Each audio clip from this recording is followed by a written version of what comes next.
People didn't remember when it started. They just remembered that it had always been true. That was what everyone said about Daniel, that he was gay. Not because he ever said it, not because he confirmed it, but because it fit. He never talked about women. He never flirted, never brought anyone home. And when people joked about it, he didn't laugh, but he didn't argue either. Silence became agreement. And in this town, silence was louder than words. Daniel worked at the local media house. Quiet job, quiet desk, quiet life. People respected him. Some pitied him. Some mocked him behind his back.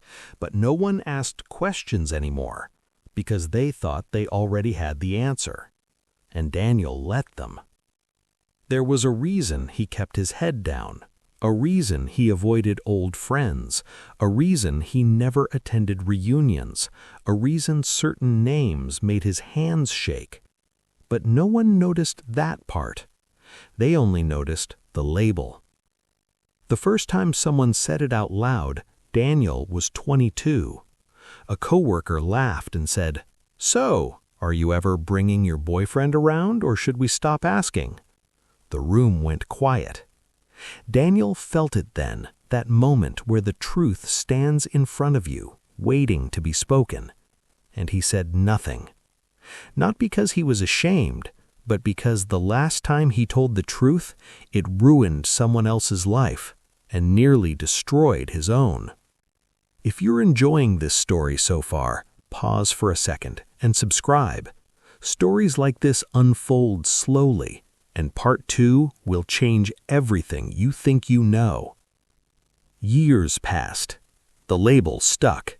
People stopped questioning him, stopped expecting explanations, stopped looking deeper. And that was exactly why Daniel survived, because the lie became a shield. Then one evening, while closing late, Daniel saw a name on his phone. A name he hadn't seen in 7 years. His breath caught. His fingers went cold. Because some names don't belong to the past, they drag the past with them. The message was short. They're asking questions again. No explanation. None was needed. Daniel locked the door, sat in the dark, and stared at the wall. 7 years ago, there had been a scandal.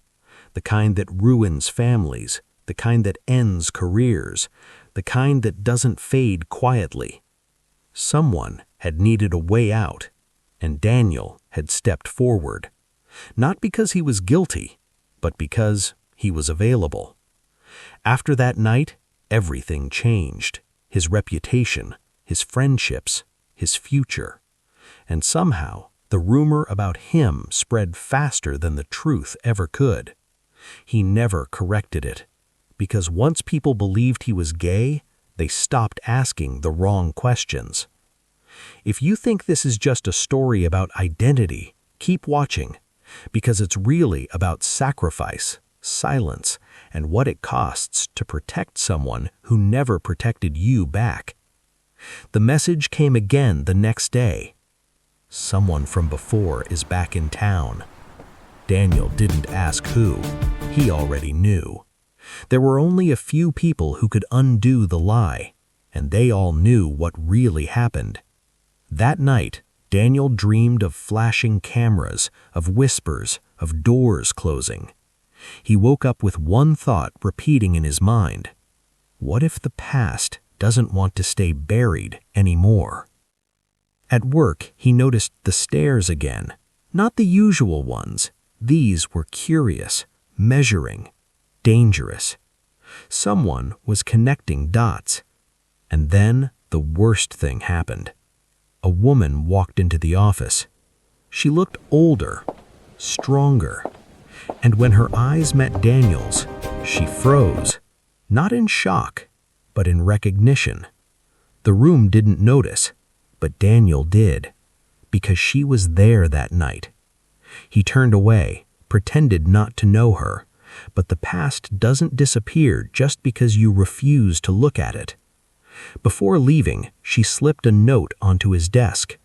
No name, just 6 words. I'm done carrying this alone. If you've made it this far, subscribe now. Part 2 will reveal why this lie existed and why the truth was more dangerous than anyone imagined. Daniel sat alone long after everyone left. He reread the note again and again. For years, he had believed the lie protected everyone, but now, someone else was tired of paying the price. And for the first time in years, Daniel wondered, what happens when the truth finally decides to speak for itself?